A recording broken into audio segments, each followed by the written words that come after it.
From my perspective as a daughter, the way I would summarize Mike Rinder is somebody that doesn't like people. I mean, you have to be Jack the Ripper to not come and see your daughter who's been hit twice in a hit and run and almost lost her life, or your son. During my cancer treatment, he did not contact me once. He was not involved at all. His mother, was nearly dead a couple of times in car accidents in the hospitals. Never had an interest. My mom is crippled for life because of what Mike Rinder did to her. And that's a fact. Mike Rinder's public face is not a reflection of the man beneath, a man who would abandon, betray, and abuse his own family. After being removed in the Church of Scientology for criminal conduct, Rinder was on a probationary assignment in London, where he walked out on the church, his wife of more than 30 years, and his 2 children. A friend of mine called me and said he had just gotten an email from Mike. And the email said, it was very short, it was not to me. And he said, I'm not coming back. Like, he left. I left. I walked out of the church. I walked away from my family, knowing I was walking away from my family. Months after Rinder deserted his family, his son, Benjamin, was diagnosed with a rare cancer, a highly aggressive form of malignant melanoma, and given only several years to live. The church and the family did everything possible to save the young man's life. Benjamin went through multiple surgeries and pretty much had the right side of his face removed 4 times. They made him an iron skull, and for 6 weeks, every single day, he had to go get the highest level of radiation treatment in his eye. So that's what he did, and by the time that was done, he was a complete wreck and couldn't move. It was like a low moment, a really low moment. Throughout Benjamin's ordeal, the family never once heard from Mike Rinder, who was by then living in Denver. So when Benjamin was in the final stages of recovery, Kathy flew out to see Mike to tell him about their son. But Mike refused to speak to her. After I attempted to visit him, to speak to him, he got on the email discussing my attempts to visit him and made a big joke about it, how funny, and yah-ha-ha. So, that's Mike Rinder. He didn't give a damn about Benjamin. What Mike Rinder did give a damn about was his new career, getting paid to publicly attack the church and get back at its leader, who had removed him for his criminal conduct. Rinder's family wrote and asked him to stop his attacks on their church that had been instrumental in saving his son's life. Rinder did not respond to a single one of them.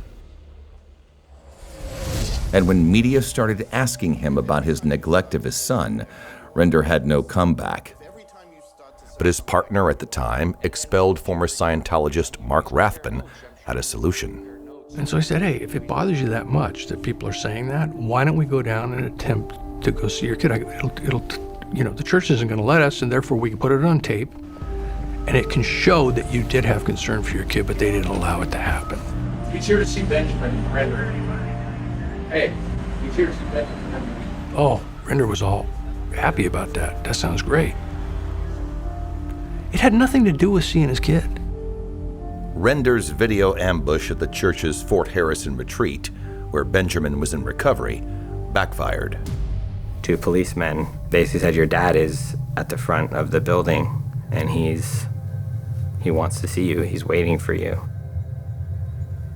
And, for a moment you can think, maybe there's a bit of compassion there or care, but then you think, well, wait a sec.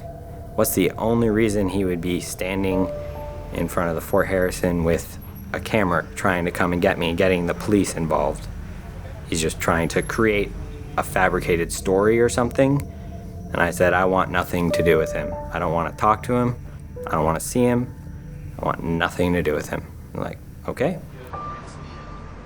But Mike Rinder only ever had one reason for his sham visit to his son. It was all about saving his own face.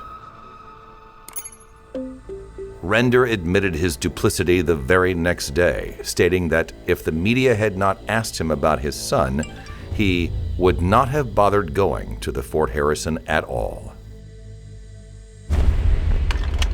Rinder's family had seen enough, but when his wife, daughter, and brother paid him a visit with family friends to try to reconcile relations, Rinder viciously assaulted his wife. Mike Rinder took my arms and had them in a grip, and then he crossed them over and pressed them down and against my own body so I could not move. And then he started screaming at me right up to me, like hatred, like he was like screaming at me, you bitch, you bitch. She's yelling, you're hurting me, you're hurting me. And I'm like, what the hell's going on? And I just thought to myself, oh my God, he's a monster. Like he's snapped. He's lost it. And I could hear my bones start cracking. I said, stop, let go of me, let go of me. And every time I said that, he did it harder. Next thing you know, my mom's bleeding. It's all over her shirt, dripping on the ground, and she's going, oh. I thought to myself, oh, I wonder whose blood that is. And then I saw it's pouring out of my arm. While a team of paramedics rushed to treat his wife, Mike Rinder rushed to call a reporter friend before the incident became public and blatantly lied that he had no idea how his wife was injured. Kathy Rinder was treated on the scene for multiple lacerations. Her arm was swollen and flesh wounds. I kid you not, there were gouges out of her flesh, like gouges. He basically did break part of my shoulder, dislocated it, my collarbone, tore a hole in my forearm. The doctor I went to when I came back said there is absolutely nerve damage. And I couldn't move my arm. Kathy had surgery and years of physical therapy, but the injuries were so severe, her surgeon concludes she is disabled for life. She still continues to have problems with this shoulder. She does not have full range of motion. She still has pain and discomfort, which is constant. It's a permanent disability that will always be there with her. Rinder went on permanent damage control, trying to spin his savage attack on his wife with one deception after another. I believe my wife's arm got caught in the door and she got abrasions on her arm. Rinder would then change the story. I don't know how it happened. Incidental. There was incidental contact. Then he offered a new theory. If Kathy tore the ligaments in her shoulder while she was lifting boulders and went to a doctor. But the facts would never change. Throughout it all, and actually to this day, Mike Rinder continues to negate it and negated the fact that this human being that he was standing in front of, that was his wife of 30 years and the mother of his 2 children, was abused by him. But it's what Mike Rinder did to his own mother that cut his family the deepest. Barbara Rinder was a founding member of the Church of Scientology in Australia and proud matriarch of 4 generations of Scientologists. She appealed to her son to stop harassing the family and her religion. "Michael, you are destroying everything that I am," she wrote. "I need a promise from you to desist from these actions.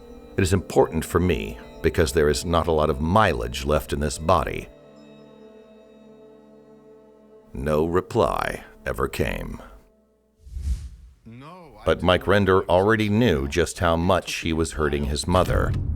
She was pretty old. She'd had a heart transplant already. And I was worried that if I spoke out publicly, it might literally kill her. But he did it anyway. Rinder then brought his attacks to his ailing mother's doorstep. After turning up in Australia for a TV show defaming her religion, he went to her assisted living home. When Rinder discovered his mother was out of town, he manipulated an Alzheimer's patient into helping him break into Barbara's apartment. The fact that he broke into her room, it destroyed her, really. It became a point of, wow, that used to be my son, and he's willing to come to my residence to force his way in. That is a shocking experience. It's like an invasion of privacy that is just outrageously disgusting. What happened, Grandma? When I saw my grandmother and her reaction, and she said it all in one sentence. She turned to me and she said, "I've been violated by my own son." Mike Rinder would try to spin the story with yet another deception. We also went to Australia to try and see my mother when she was in a nursing home. What he wouldn't say is the real reason he went to Australia. His all-expense-paid trip by the TV network and a vacation with his girlfriend. Barbara Rinder wrote a very heartfelt letter to her son, Mike Rinder, telling him how she felt about the fact that her own son would violate her. Never heard back from Mike on this letter. Every time we called her or she called us, she would ask, "Did you get anything? Because I don't have an answer from Mike yet." And that's the way it went every phone call until the day she died. And she did pass away, and Mike did not answer her last wish. And she died with that on her heart, believe me.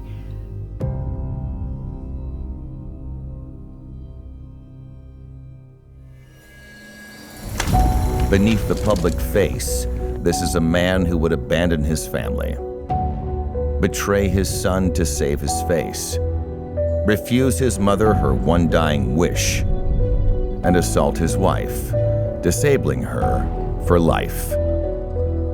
This man is Mike Rinder.